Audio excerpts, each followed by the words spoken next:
Halo anak-anak Kids, gimana kabar kalian? Aduh, sudah lama ya kita nggak ketemu. Kangen nggak sama guru-guru di sekolah minggu? Sama teman-teman di sekolah minggu juga? Wah, pasti kangen ya. Nah, hari ini kita seperti biasa harus membaca firman Tuhan terlebih dahulu untuk memulai hari. Yuk, kita sama-sama baca ya. Firman Tuhan hari ini ada di Mazmur 110 ayat 1 sampai 7. Penobatan Raja Imam, Mazmur Daud. Demikianlah firman Tuhan kepada Tuanku, duduklah di sebelah kananku, sampai kubuat musuh-musuhmu menjadi tumpuan kakimu. Tongkat kekuatanmu akan diulurkan Tuhan dari Sion, memerintahlah di antara musuhmu. Pada hari tentaramu, bangsamu merelakan diri untuk maju dengan berhiaskan kekudusan. Dari kandungan fajar tampil bagimu keremajaanmu seperti embun. Tuhan telah bersumpah dan ia tidak akan menyesal. Engkau adalah imam untuk selama-lamanya, menurut Melkisedek. Tuhan ada di sebelah kananmu, ia meremukkan raja-raja pada hari murkanya. Ia menghukum bangsa-bangsa sehingga mayat-mayat bergelimpangan. Ia meremukkan orang-orang yang menjadi kepala di negeri luas. Dari sungai di tepi jalan ia minum, oleh sebab itu ia mengangkat kepala.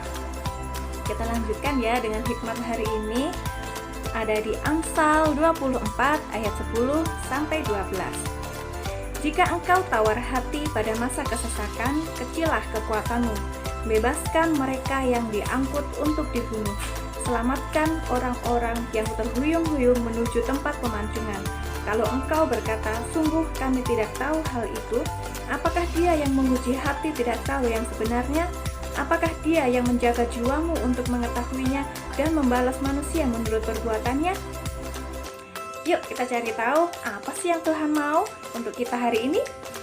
Nah anak-anak, ada satu poin besar yang Tuhan nyatakan buat kita hari ini. Apa itu ya?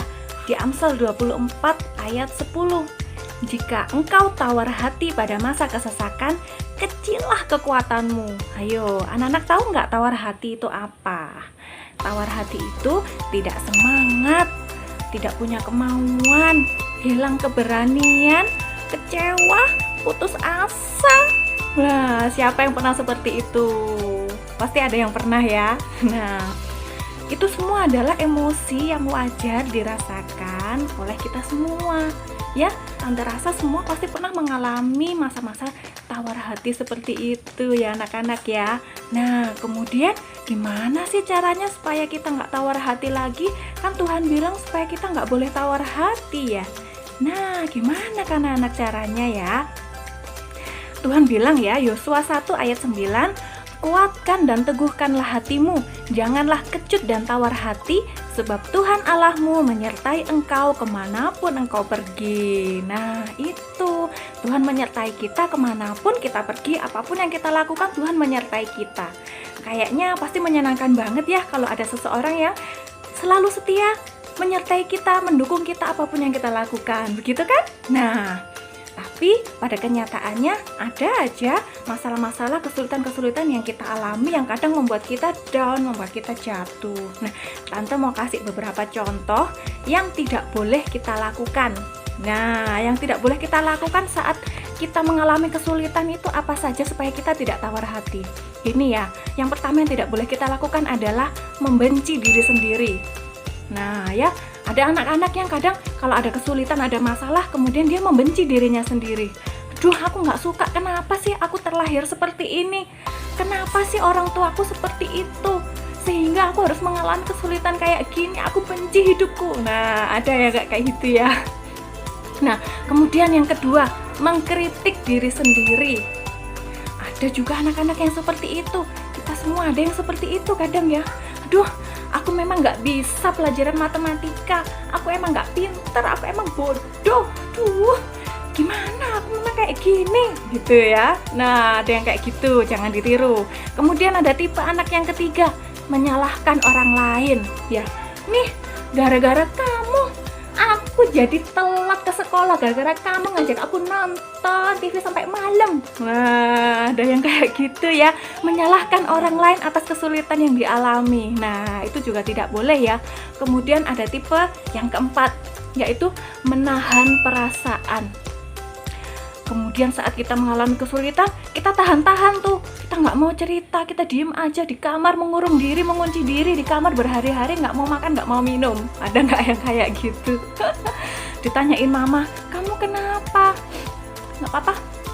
Kamu kenapa kok sedih? Nggak, biarin aja, aku sendiri, biarin. Ada nggak yang kayak gitu? Nah, itu tipe yang keempat yang tidak boleh kita lakukan, yaitu menahan-nahan perasaan, ya. Yang kelima adalah membatasi kemampuan diri. Kadang-kadang kesulitan itu datang untuk membuat kita lebih hebat lagi, naik satu level lagi kemampuan kita. Kadang-kadang ada yang seperti itu ya. Nah, yang tidak boleh dilakukan adalah membatasi diri.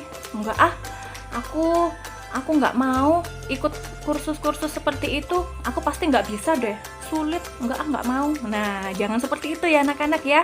Bebaskan dirimu, belajarlah banyak hal ya, keluarlah dari zona nyamanmu supaya kamu bisa lebih hebat lagi gitu ya. Nah, itu adalah 5 contoh hal-hal yang tidak boleh kita lakukan saat kita menghadapi masalah. Nah, sekarang yang harus kita lakukan apa ini? Kalau ini yang harus kita contoh. Nah, yang harus dilakukan adalah saat kita menghadapi masalah, yang pertama adalah jangan panik. Nah, tenangkan diri anak-anak ya. Wah, hari ini aku baru dapat info, baru dapat kabar kalau 2 hari lagi aku harus ikut lomba. Padahal aku belum persiapan apa-apa sama sekali. Gimana ini? Jangan panik anak-anak. Tenangkan diri, tarik nafas, tenangkan dirimu, berdoa sama Tuhan. Tuhan, aku dapat kesempatan yang besar, tapi aku belum persiapan apa-apa. Tuhan tolong. Seperti itu ya anak-anak ya. Berikan ketenangan buat dirimu sendiri supaya kalian bisa berpikir jernih. Itu yang pertama, jangan panik. Kemudian yang kedua, tuangkan emosimu, tuangkan perasaanmu. Nggak apa-apa anak-anak. Kalau kalian ingin nangis, nangislah, nggak apa-apa. Tapi jangan terlalu lama, secukupnya ya. Kalau kalian ingin marah, marahlah, nggak apa-apa anak-anak. Tapi dengan cara yang baik. Marah yang baik itu seperti apa? Marah yang baik adalah marah yang tidak merusak diri sendiri, tidak merusak barang atau lingkungan kita, tidak merusak orang lain, mencelakakan orang lain, tidak merusak hubungan dengan orang lain. Nah, ya, seperti itu. Boleh marah ya, tapi marahnya dengan baik, dengan diceritakan sama orang lain, cerita sama mama, cerita sama papa, cerita sama guru-guru sekolah minggu boleh loh. Cerita sama teman yang kalian percayai, cerita sama Tuhan terutama. Luapkan emosi kalian, nggak apa-apa anak-anak ya. Nah, dengan cara kalian menangis, mengungkapkan emosi, kalian akan merasa lebih ringan, lebih tenang hatinya, begitu, karena tidak dipendam sendiri gitu ya. Kemudian yang ketiga, cintai dirimu sendiri anak-anak ya. Jangan mengatakan hal-hal yang buruk tentang dirimu sendiri ya. Cintai dirimu sendiri. Aku pasti bisa. Aku harus belajar. Kalau aku belajar, aku pasti bisa. Gitu ya. Jangan menyerah. Kalau aku tidak menyerah, aku pasti bisa. Aku pasti juga bisa hebat seperti teman-temanku yang lain. Aku juga pasti hebat seperti yang kalian cita-citakan. Gitu ya. Nah, kemudian kenali dirimu sendiri ya. Nah, kalau kalian merasa tidak sanggup, merasa kesulitan, tidak apa-apa untuk minta bantuan. Kemudian kalian minta pertolongan kepada orang lain. Kalau ada yang nggak ngerti pelajaran di sekolah, minta tolong teman atau minta tolong guru, minta tolong mama. Itu nggak apa-apa anak-anak ya. Kita semua bukan orang yang sempurna, pasti ada kekurangan, pasti ada kelemahan. Dan itu saatnya saat kita tahu kita nggak bisa, kita minta pertolongan. It's okay anak-anak ya. Nah, yang berikutnya adalah raih kekuatan bersama Tuhan. Filipi 4 ayat 13 mengatakan, segala perkara dapat kutanggung di dalam Dia yang memberi kekuatan kepadaku. Nah, Tuhan kasih kekuatan buat kita. Ya, Tuhan sudah nyatakan anak-anak, kalau kalian butuh apa-apa, kalian minta apa-apa, ketoklah pintu, berdoalah, berlututlah, mintalah, Tuhan itu akan kasih. Tuhan akan kasih kekuatan buat kalian, Tuhan akan buka jalan buat kalian, Tuhan akan mampukan kalian melakukan apa yang awalnya kalian tidak bisa. Ya, tetap lakukan bagianmu, kalian belajar, kalian berusaha, berlatih, dapatkan bantuan ya. Jangan menyerah kalau nggak bisa. lakukan bagianmu, Tuhan akan lakukan bagiannya juga. Oke?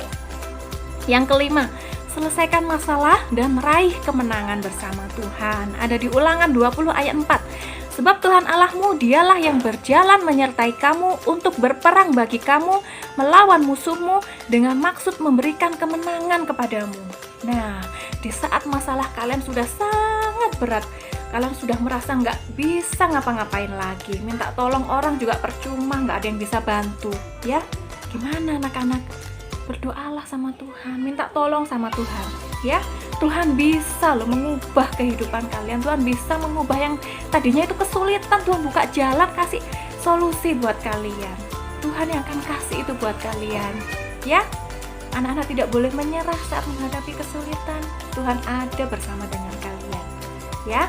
Berdoalah, mintalah pertolongan, yakinlah kalau Tuhan itu akan bekerja buat kalian. Kalian akan dapatkan kemenangan itu. Kalian akan berhasil menguasai banyak hal-hal yang baru yang membuat kalian akan menjadi anak-anak yang lebih hebat lagi, lebih hebat lagi, lebih hebat lagi, ya. Tetap semangat ya anak-anak ya. Tuhan Yesus memberkati.